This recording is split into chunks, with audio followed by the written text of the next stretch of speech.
Welcome to my YouTube channel learning with dignity. My name is Garima. आज हम करेंगे class 9th English NCERT moment supplementary reader का chapter 5 the happy prince का part 2। Part 1 का link description से आप देख सकते हैं। So let's continue the chapter. तो फर्स्ट पार्ट में हमने देखा था कि जो प्रिंस है वो स्वॉलो बर्ड को ऑर्डर देता है कि उसकी आंखों से नीलम निकाल लिया जाए, सैफायर निकाल लिया जाए और उस प्ले राइटर को दे दिया जाए। लेकिन स्वॉलो इस बात को सुनकर रोता है और वो कहता है मैं ये नहीं कर सकता। इस पर प्रिंस जो है उसको आदेश देता है कि ये मेरा ऑर्डर है और तुम मेरी आंखों से सफ़ायर निकाल लो और जाकर उस राइटर को दे दो उसकी हेल्प करने के लिए। So the swallow plucked out the prince's eye, और फिर इस तरह से वो उसकी आंखों से वो नग निकाल के उड़ जाता है उस जवान आदमी के छोटे से कमरे की तरफ। It was easy enough to get in as there was a hole in the roof. वहाँ जाना काफ़ी आसान था क्योंकि जो उसका छत का कमरा था, गैरेट था, उसमें एक छेद था। Through this he darted and came into the room, जिससे वो घुस गया और कमरे में प्रवेश कर गया। The young man had his head buried in his hand.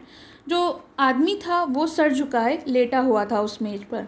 He did not hear the flutter to the bird wing, और वो इस कारण उसके पंखों की आवाज़ की फड़फड़ाहट को नहीं सुन सका। He looked up and he found the beautiful sapphire lying on the withered violet. और फिर जब उसने सर उठाकर देखा तो देखा कि वो सूखे जो फूल हैं उसके पास में एक वो कीमती पत्थर, वो नीलम जो है वो रखा हुआ है। I am beginning to be appreciated, he cried. This is from some great admirer. और उसने अप्रिशिएट करना इस बात को शुरू किया कि ये ज़रूर किसी मेरे प्रशंसक एडमायर होते हैं जो उनकी प्रशंसा करते हैं, उसमें से किसी का काम है। Now I can finish my play, और अब मैं अपना नाटक जो है वो ख़त्म कर सकता हूँ। And he looked quite happy, और वो काफ़ी खुश दिख रहा था। The next day the swallow flew down the harbour, और फिर अगले दिन जो स्वॉलो बर्ड है वो उड़कर हार्बर, जहाँ पे काफ़ी सारे शिप होते हैं, वहाँ पहुँच गया। He sat on the mast of the large vessel and watch the sailor working, और फिर वो वहाँ पर बैठ गया शिप के एक किसी बड़े से हिस्से में, जहाँ पर जो शिप चलाने वाले सेलर होते हैं वो काम कर रहे थे, वो उनको देख रहा था। I am going to Egypt cried the swallow bird, but nobody minded and when the moon rose he flew back to the happy prince. तो उसने कहा कल मैं उड़कर इजिप्ट जाऊंगा, और वो काफ़ी खुश था तो खुशी से चिल्लाया, लेकिन किसी ने उसकी बात पर ध्यान नहीं दिया। और जैसे ही चंद्रमा निकला यानी रात हो गई तो वो उड़कर वापस हैप्पी प्रिंस के पास पहुंच गया। I have come to bid you good bye, he cried. और स्वॉलो बर्ड ने कहा कि हैप्पी प्रिंस मैं तुमसे गुड बाय कहने आया हूँ। Swallow swallow little swallow said the Prince, will you not stay with me one night longer. तो फिर इस बार हैप्पी प्रिंस ने कहा क्या तुम मेरे साथ एक और रात नहीं रुक सकते। It is winter answer the swallow and the snow will soon be here. तो उसने कहा भाई जाड़े का मौसम है और जल्द ही बर्फ़ यहाँ गिरने लगेगी। In Egypt the sun is warm and green palm trees and crocodile lied in the mud look lazily about them. और इजिप्ट में जो है काफ़ी अच्छा मौसम होगा, गर्मी होगी, हरे हरे पाम के ट्रीज़ होंगे, और जो क्रोकोडाइल मगरमच्छ हैं वो मड में पड़े होंगे लेजली आलस के साथ। इन द स्क्वायर बिलो चौराहे पर sat the happy prince there stand a little match girl. तो हैप्पी प्रिंस ने उससे कहा देखो जो नीचे एक चौराहा है, स्क्वायर मतलब होता है जो 4 दिशाओं में सड़कें जाती हैं तो उसे चौराहा कहते हैं। तो उन्होंने चौराहे पर देखो एक छोटी सी लड़की खड़ी है माचिस की तीलियों को लेकर। She has let her matches fall in the gutter, और उसकी जो माचिस की तीलियाँ हैं वो सारी की सारी गटर में चली गई हैं और वो सब खराब हो गई हैं। Her father will beat her if she does not bring home money, और उसके पिताजी जो हैं उसकी पिटाई करेंगे अगर वो घर को पैसे लेके नहीं जाएगी। शी इज़ क्राइंग, इसीलिए वो रो रही है। शी हैज़ नो शूज़ और स्टॉकिंग, उसके पास जूते मोजे भी नहीं हैं, और उसका सर भी जो है वो खाली है। बेयर मतलब होता है खुला हुआ। Pluck out my other eye and give it to her and her father will not beat her, और मेरी आँख जो है दूसरी वाली उसमें से भी तुम सफ़ायर निकाल लो और उसको जाकर दे दो, जिससे कि वो अपने पिताजी को देगी और उनके पिताजी उसे नहीं मारेंगे। I will stay with you one night longer said the swallow but I can't pluck out your eye. तो उसने कहा मैं तुम्हारे साथ एक और रात रुक जाऊँगा, लेकिन मैं तुम्हारी आंखों से दूसरा वाला पत्थर नहीं निकालूंगा। You would be quite blind then, क्योंकि फिर तो तुम बिल्कुल अंधे हो जाओगे। Swallow swallow little swallow said the prince, do as I command you. अब प्रिंस ने फिर से आदेश दिया कि नहीं, तुम्हें ऐसा ही करना होगा। So he plucked out the prince other eye and darted down with it. फिर वो दूसरी आंख से भी उस सफ़ायर को निकाल के ले गया और वो उड़ गया वहाँ से, और जाकर उसने उस माचिस वाली लड़की को दे दिया और उसके हाथों में गिरा दिया, मतलब उड़ते उड़ते। पाम मतलब होता है हथेली, तो हाथों की हथेली में गिराया वो ज्वेल और वो बहुत खुश हो गई। What a lovely bit of glass cried the little girl, तो छोटी लड़की चिल्लाई, कितना सुंदर पत्थर है कांच का। And she ran home laughingly, और वो खुशी खुशी घर की तरफ दौड़ गई। Then the swallow came back to the prince, you are blind now he said, so I will stay with you always. तो अब स्वॉलो बर्ड ने कहा कि प्रिंस वो वापस आ गया और कहा, अब तुम तो अंधे हो गए हो और मैं अब तुम्हारे साथ हमेशा रहूँगा। Know little swallow said the poor Prince, तो लेकिन जो प्रिंस था उसने कहा, नहीं नहीं लिटिल स्वॉलो, तुमको इजिप्ट ज़रूर जाना चाहिए। No I will stay with you always said the swallow and he slept the prince's feet, और उसने कहा, नहीं मैं तुम्हारे संग हमेशा रुकूंगा, और वो जो प्रिंस के पैर थे वहाँ पर सो गया।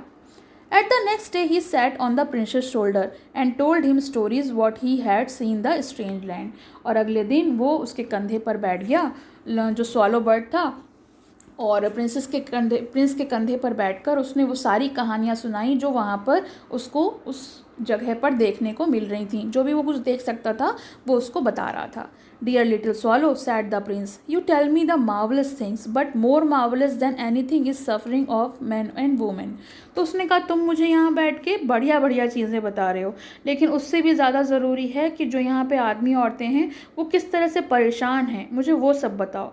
There is no mystery so great as misery, क्योंकि कोई भी मिस्ट्री इतनी ज़्यादा अच्छी नहीं होती है किसी कष्ट से। तो मुझे यहाँ की जो तकलीफ़ें हैं उनके बारे में बताओ, ना कि यहाँ की मिस्ट्री और मार्वलस थिंग के बारे में।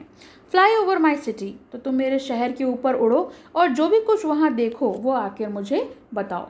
सो the swallow flu over the great city, तो ऐसा सुनकर स्वॉलो जो था वो उस शहर में उड़ गया। Saw the rich making merry in their beautiful houses while the beggar were sitting at the gates, तो उसने देखा कि जो भी अमीर लोग हैं वो तो अपने घरों में बैठे हैं, खुशी से बैठे हैं और मतलब इंजॉय कर रहे हैं, लेकिन जितने गरीब लोग हैं वो अपने अपने घरों के दरवाजे पे बैठे हैं। ही फ्लू इनटू द डार्क लेन, फिर वो पतली गलियों में, अंधेरी गलियों में उड़ गया। वहाँ उसने देखा कि जो भूखे बच्चे हैं जो तड़प रहे हैं उन सड़कों पर दिखाई पड़ रहे थे उसे। Under the archway of the bridge two little boys were lying to each other arms to try to keep themselves warm, ठंड बहुत पड़ रही थी और उसने उस ब्रिज, जो पुल होता है, उसके कर्व के नीचे देखा कि दो लड़के बैठे हुए हैं और वो दोनों लड़के एक दूसरे को पकड़े हुए हैं, एक दूसरे के गले लगे हुए हैं जिससे कि वो एक दूसरे को गर्मी दे सकें।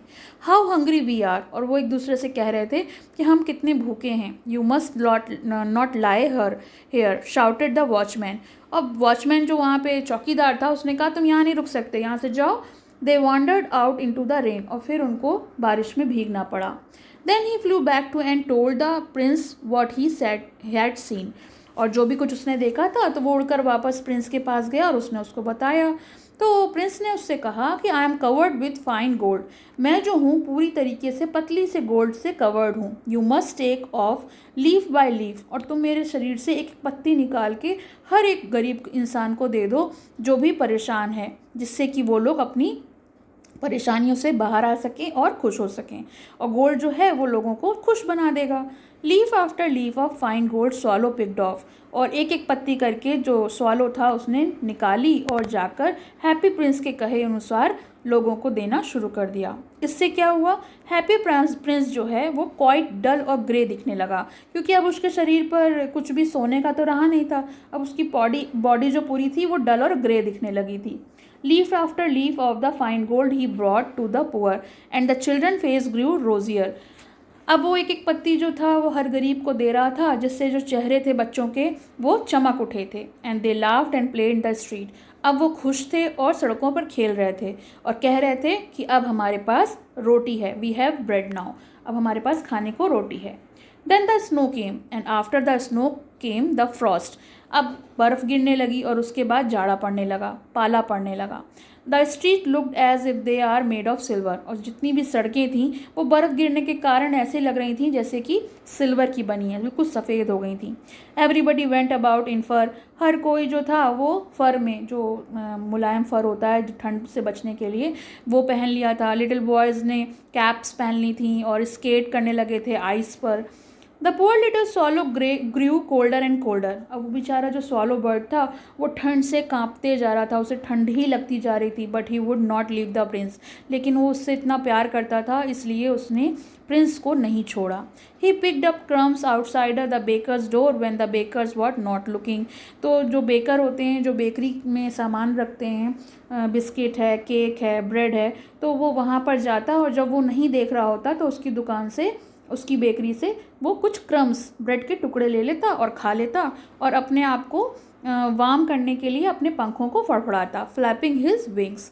But at last he knew that he was going to die, लेकिन आखिरकार उसे पता था कि वो मरने जा रहा है। He had just enough strength to fly up the prince shoulder once more, और वो फिर एक बार फिर से उड़कर प्रिंस के शोल्डर पर जा बैठा, जितनी भी उसकी ताकत थी सारी ताकत जुटाकर। Goodbye dear prince, he murmured, और उसने धीरे से फुसफुसाया goodbye. Will you let me kiss your hand, क्या मैं तुम्हारे हाथों पर किस कर सकता हूँ? I am glad that you are going to Egypt at last little swallow, said the prince. तो उस प्रिंस ने कहा कि अब छोटे से जो तुम स्वॉलो बर्ड हो, कितना तुमने मेरी हेल्प करी है और मैं बहुत खुश हूँ कि अब तुम इजिप्ट जा रहे हो। You have stayed too long here but you must kiss me on the lips for I love you. तो उसने कहा मैं तुमसे बहुत प्यार करता हूँ, तुम हाथों पे क्यों, तुम मेरे होंठों पर किस कर सकते हो, और तुम मेरे साथ इतने समय तक रुके, तुमने मेरी इतनी मदद की। It is not to the Egypt that I am going, said the swallow. तो स्वॉलो बर्ड ने कहा मैं इजिप्ट नहीं जा रहा हूँ, I am going to house of death, मैं मृत्यु की गोद में, मृत्यु के घर जा रहा हूँ, मौत के घर, मैं मरने वाला हूँ। और ये जो है ये कोई स्लीप नहीं है। He is kissed on the happy Prince on the lips and fell down death at his feet, और उसने उसके लिप्स पे किस किया और उसके पैरों में गिर के मर गया।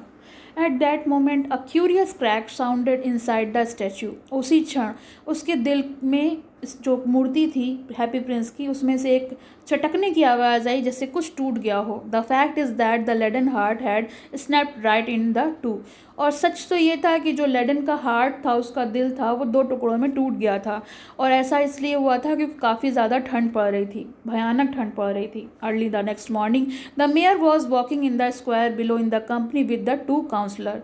काउंसलर होते हैं सलाहकार, तो जो शहर के सलाहकार थे उनके साथ वहाँ के जो मेयर होते हैं वो वहाँ पर अगली मॉर्निंग चौराहे पर दिखे, और उन्होंने ऊपर की तरफ देखा। As they passed column he looked up the statue, dear me how shabby the prince looks, he said. तो उन्होंने कहा जो हैप्पी प्रिंस हैं वो कितने शैबी, कितने फटीचर टाइप के, शैबी होता है फटा पुराना, तो इस तरह के दिख रहे हैं और बहुत अजीब दिख रहे हैं। How shabby indeed cried the town councillor who always agreed with the mayor, they went up to look at it. और हमेशा जो मेयर की बातों से एग्री करते थे, स्वीकारते थे उन बातों को, वो जितने भी टाउन काउंसलर थे वो इस बात को कहते हैं हाँ आप सही कह रहे हैं, वो कितने ख़राब लग रहे हैं। The ruby has fallen out of his sword, his eyes are gone and he is golden no longer, said the mayor. तो मेयर ने कहा अब उनके पास, उनकी तलवार में ना ही कोई माड़िक लगा हुआ है और उनकी आंखें भी जाती रही हैं और अब वो बिल्कुल भी सोने जैसे नहीं हैं। In fact he is little better than a bagger, और बल्कि ये कहना ज़्यादा सही होगा कि जो भिखारी है वो भी इनसे ज़्यादा बेटर दिखता है। Little better than a beggar, said the town councillor. Town councillor जो थे, जो सलाहकार, उन्होंने भी उनकी बात को रिपीट कर दिया कि हाँ आप सही कह रहे हैं। And here are actually a dead bird in his feet, उन्होंने कंटिन्यू किया कि देखो उनके पैरों में एक मरी हुई चिड़िया भी पड़ी है। We must realise the issue of proclamation that the birds are not to be allowed to die here, and the town clerk made a note of suggestion. अब टाउन क्लर्क ने सजेशन तो बना दिया, मगर ये तो जानने वाली बात है कि किसी को शौक नहीं होता है कि वो कहाँ पे मर रहा है, मरते वक्त उसको क्या पता कि वो किस जगह पे मर रहा है। लेकिन उन्होंने इस तरह का नोट बना दिया कि किसी भी चिड़िया को हक नहीं है कि वो यहाँ पर मर जाए। So they pulled down the statue of the happy prince, as he is no longer beautiful he is no longer useful. अब वो किसी काम की तो रही नहीं थी, ना ही वो खूबसूरत थी, तो उन्होंने उनकी स्टैच्यू को, मूर्ति को हटा दिया। और आर्ट प्रोफेसर जो यूनिवर्सिटी के थे उन्होंने कहा कि भाई अब बेकार है तो उसको हटा दिया जाए। Then they melted the statue in the furnace. Furnace होती है भट्टी, जहाँ पर कोई भी चीज़ पिघलाई जाती है। तो वो मूर्ति को पिघलाने के लिए भट्टी में ले गए और वहाँ एक स्ट्रेंज थिंग देखी। Said the overseer of the workman of the foundry. जो फाउंड्री के आदमी लोग थे उन्होंने कहा कि कितनी अजीब चीज़ है, this broken lead heart will not melt in the furnace. क्योंकि जो टूटा हुआ दिल के 2 टुकड़े हैं ये तो भट्टी में पिघल ही नहीं रहे हैं। We must throw it away, हमें इन्हें फेंक देना चाहिए। So they flew in the dust heap where the dead swallow was also lying. तो उन्होंने एक मिट्टी का ढेर लगा था, हीप होता है ढेर, तो जहाँ पर मरी हुई सॉलो बर्ड पड़ी हुई थी उसी में उनका दिल का टुकड़ा भी, दोनों टुकड़े फेंक दिए।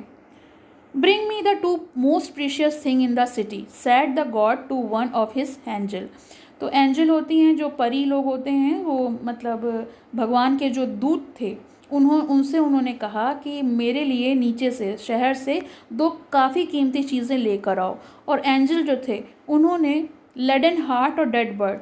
तो ये कीमती चीज़ों के लिए उन्होंने 2 चीज़ों को चुना था, एक तो उसका दिल लिटिल हैप्पी प्रिंस का, और लिटिल स्वॉलो जो मरी हुई चिड़िया थी उसको, वो दोनों चीज़ें चुनी। तो गॉड कहते हैं तुमने बिल्कुल सही चुना। For me in my garden of the paradise, तो मेरे स्वर्ग का जो बागीचा है ये छोटी सी बर्ड हमेशा यहाँ पर रहेगी और मेरे लिए गाना गाएगी। And in my city of gold the happy prince shall praise me, और जो मेरा सोने का शहर है वहाँ पर हमेशा हैप्पी प्रिंस जो है वो उसका प्रशंसा की जाएगी।